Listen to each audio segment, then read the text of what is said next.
Welcome back to the Real Estate Rat Pack Radio Show with Chris, Joe, and Rob. The crew is taking your calls, so dial in at 1-800-808-5548.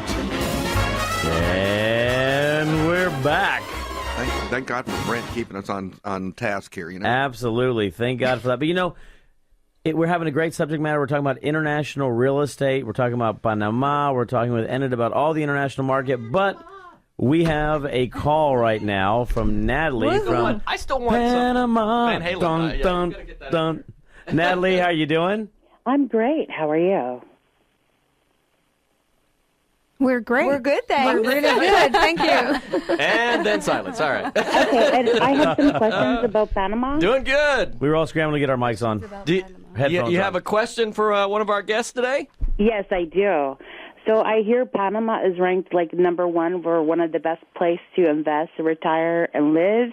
And I wanted to ask some questions about the healthcare system and also banking. Because recently my husband and I went there, and we tried to open a bank account, and it's not like in the U.S. You have to get an interview and all that. And so I wanted to know how they can help us do that. All righty. Well, Natalie, next time you're in Panama, make sure you check us out at trypanama.com. But in terms of healthcare, yes, the healthcare system's great. I pay $73 a month for my Blue Cross and Blue Shield coverage. I pay $1,200 for affordable Obamacare. Well, that's one of the benefits of moving to Panama as well. The doctors are extremely approachable. I can call my doctor anytime, day and night, on his cell phone, send him WhatsApp messages. You usually receive a doctor's appointment within the same week or the next day of making an appointment. Doctors are trained typically in the United States, so your doctor speaks English. The prices are extremely low and affordable. You can get a lot of your medicines over the counter and at lower prices as well. And healthcare in general, surgeries, that kind of thing. We see a lot of medical tourism right now. Same thing with dentistry. Opening a bank account is a little bit different than here in the U.S. It's not done in a day. The law firm here, Jose can maybe tell you a little bit about it, but the law firm can assist you, or you can go ahead and do it yourself. It's just a matter of filling out documents and bringing some documents from the United States. And bringing some money. Bring some money, yeah. But like Jose had mentioned before previously in the conversation, there's over 200 banks in Panama. So they're used to accommodating foreigners as well, obviously. So it's not impossible. Mm-hmm. Everyone that moves to Panama pretty much opens a bank account. It's just a little bit more of a process than the United States, but it can be done. Does that Are you there? answer your question, Natalie? Yes, sorry. I was just listening to her. We are professionals. She hung up 10 minutes ago. Same thing with mortgages. We can get you a mortgage. It's just a little bit more of a process, but a lot of foreigners get mortgages for their purchases in Panama. So that can be Great done as show, well. guys. Thank you. Thanks for calling in. Thank you very much, Natalie. So that was a great day. question, though, because that was one of the questions, we were speaking about a bit earlier. Medical tourism is very big. Yes. Obviously, we talk about being able to open up a bank account, being able to establish financing and financial relationships in Panama, which is always going to be extremely important right there. Mm-hmm. We have another call that came in right behind that one, by the way. So y'all please put on your headphones so we don't have to do that look, that stare. Did anybody hear what's what the going question on? was? Yeah, anybody hear what's going on right What's there? the But question? our next individual we have is actually Stacy. Stacy's calling in. Stacy, how you doing? I'm doing great. How are you guys? Doing very well, Great. thank you. Thank you for calling the show. Sure. I wanted to ask Enid, how do you deal with international clients in regards to our differences in cultures? Because I know sometimes it might be easy to offend them, and we don't mean to. We just don't know.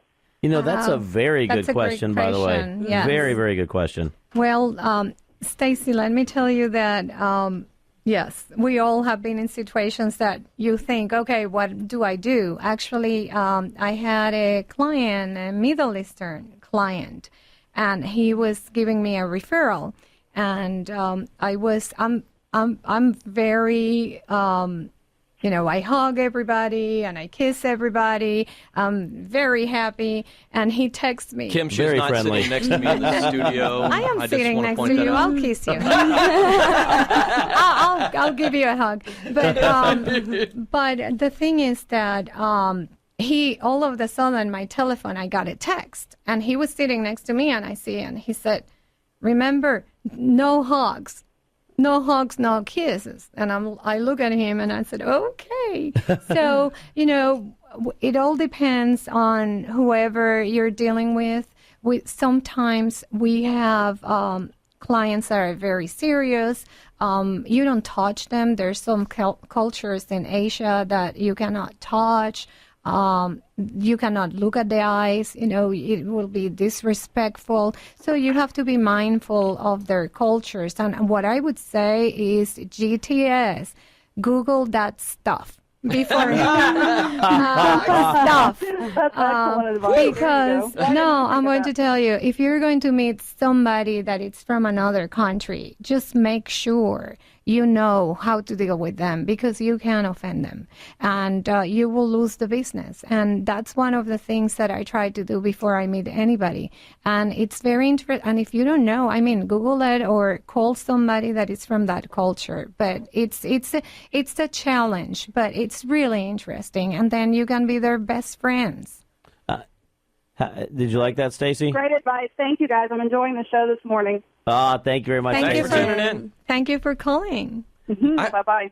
Bye-bye. And that's something that you were talking about, and I agree with you right there, is on the international side. One of the things I found very interesting, though, is some of the cultures sometimes that come in when I love the GTS, but when you Google that stuff and you realize, okay, this is common over there, what they do, I see this a lot with the international community as well. They come over here and then they accommodate to what we're accustomed to as well. So it's really interesting. You have to sort of have that fine line, right? It's what can you do? They basically Googled us first. They Googled us first. That is correct. So they GTS us just as well. us. Yes. When you get somebody in from as far as away, say Amarillo, you're going to Yes. have a different way of interacting with them. That is true. That is true. Yep. Armadillo. I did have a question for our Panamanian friends here. What, from an investment standpoint, what is the typical price range if folks that were listening to the show said, hey, it sounds like an interesting idea to invest? What's a typical price range that you guys see for an average investment property? Kim, I'm hearing an exit strategy here. You might want to question when Come it gets on home. down, check it out. a You good can idea. pick up a nice beachfront condo still for under $200,000. Probably our average is between $250 and $350.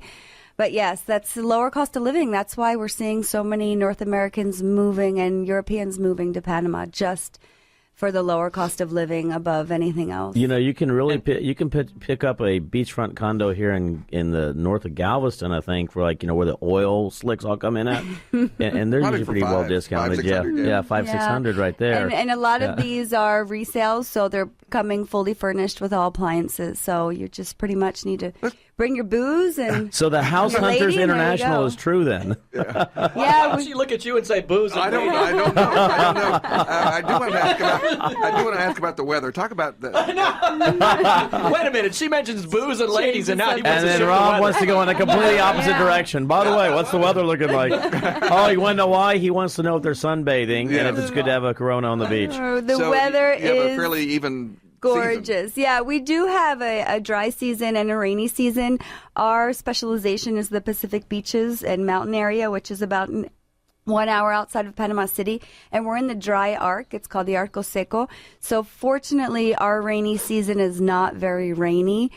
We get a little bit of rain. I call it Florida rain. It'll rain, for an hour in the afternoon every once in a while. Panama City does get a little bit more rain, but you're still in warm weather. 365 Rob, you days got- a rainy season year. too, but they're the same day. Yeah, and Rob, you've got a wet and a dry season. It's called waking up and going to bed. Yes. Yes. There you go. Yeah, throw me under the bus. Hey, you're the one who changed the subject matter right away. We went on a cruise many years ago and down to Chichen Itza and saw the ruins down there and all that stuff. And the tour guide was so deadpan, it was hilarious. But he was like, it rains here 277 days of the year. If it rains during the tour, don't worry. The rain comes, the rain goes. And it did. It came like a monsoon for like 15 minutes and then was gone. And it was a sauna after that. But, it was still pretty cool. Well, one thing I'd like to say about Panama as well is that we're outside of the hurricane belt. So it's really great. We don't experience hurricanes. Interesting fact. Or we do have a little bit of tremble every once in a while, but that's on the Costa Rican border. But we don't have big storms, anything like that. So the climate's very, very stable, very so mild. you guys are more dealing on the Pacific side, you said? Yes. As far as beaches go and all that sort of thing, is there Yes. a big difference between the Caribbean and the Pacific? Well, the water's a little bit different. The Caribbean, you do get the blue waters, but the development is specifically in the Pacific Coast area outside of Panama City. You do have beaches and islands on the other coast, but you'll travel much further to get to those typically. I'm curious why that would here. be, why one side would be more developed than the other side. But The development is just, it started out in the Coronado area is the hub of the Pacific beaches. And that's where Panamanians just started to purchase beach homes and second homes for the weekends and things like that. And then all of the big developers followed suit, and all of the chain stores and grocery stores and everything followed suit. We just had an international airport built about 20 minutes from Coronado, so we're really excited about that. We're getting direct flights from Canada right now, and that just started about a year ago, so that will grow and expand. We have the big resorts out there, the all-inclusives, and a lot of the developments are resort-like. So if you do like a little bit more safety and security, we have a lot of gated communities that offer houses or townhomes or condos, beachfront mansions, so you can live inside a gated community along the Pacific coast or in a little pueblo, a little surf town along the coast. It really, there's something for everyone. That's what we say. And then the mountains are about 20, 30 minutes away. So if you like cooler weather, if you're a birder or you like hiking or canopy zip line or, running in trail running, hiking, biking, all those kinds of things. Obviously, the beaches have great surf breaks. yeah, I'm about thinking that we ought to change the venue of the Real Estate Rat Pack. I'm thinking Panama next week. Yes. Yeah. Come on down. We got a private jet. Well, now that you're talking about jets, and we also have, we have direct flights now from Dubai as well. Wow. It's changing the subject a little bit. So we have people also coming from Dubai now that you mentioned the airport. Well, there's a lot of people do move to Dubai from here also. A lot of expats, Yes, go there. It's it's Right. happening. It's happening. And we came direct from Panama City to Houston, so that's really Oh, nice. that's awesome. Yeah, 4-hour flight. It was But with great. Dubai, it's the opposite. Things are a lot more inflated in Dubai. If I'm not mistaken, it's very expensive. Well, we're trying to do a trade mission with them right now because we want them to know a little bit about us here. And we have a lot of people actually coming from Dubai. So hopefully we will have a lot of investments here. Let's talk about that when we come back with a break, because I know we need to go to a break We right do now. need to go to a break, but we're going to talk to that when we get back, so stay tuned. We'll be right back.